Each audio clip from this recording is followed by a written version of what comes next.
So this director's cut is a long time coming, a few years in the making, to say the very least. How important was it for you to be able to show this thing to the world?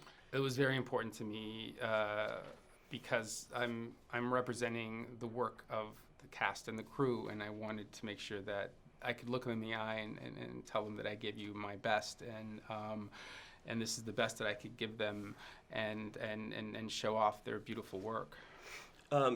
Usually when we hear director's cut, we figure the movie's going to be longer. Yeah. This is actually shorter than the one that premiered a few years ago, but it has additional stuff in it. What can you tell me about that process? It just goes to show how rough the film still was when it screened.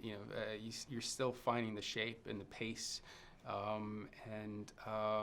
You still have to go through their process of losing your babies, and that you need time sometimes, and stillness, and distance, and I was lucky enough to get a second chance to find the right shape of the movie. And even though we shot 5 new scenes, it is about 10 minutes shorter, so you get a sense of how rough it was in its original phase.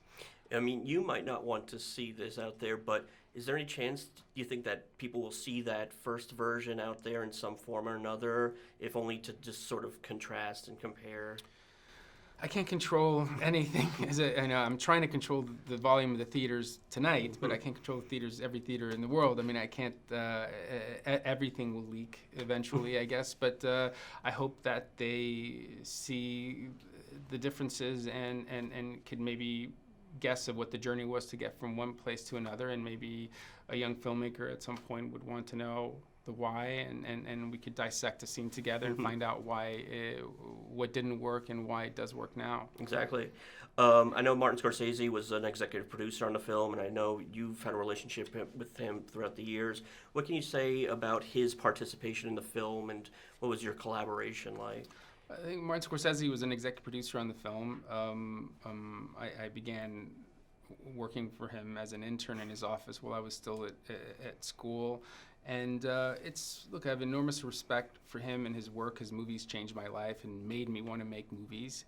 And so the fact that he was a safety net for me should things go wrong along the way, and to have to call on that favor, because I never like to ask anything of anyone, certainly not him, but the fact that he was able then to save the movie and give me back the freedom to make my final cut was one of the greatest gifts any filmmaker could ever dream of. Yeah. And finally, I love the look of the film. The cinematography is just gorgeous. Can you talk about your approach to the visual side of the film, especially because this is a movie about literally lights and electricity?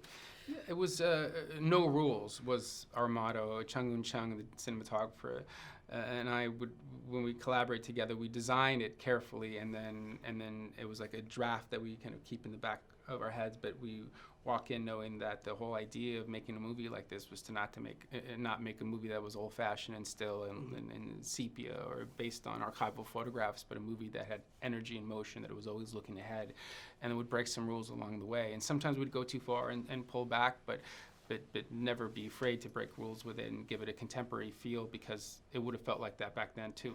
Tonight, things could change. Should we go for a ride? 3, 2, 1. Only one man would rise. So what's your trade? Inventor. Fix problems for idiots.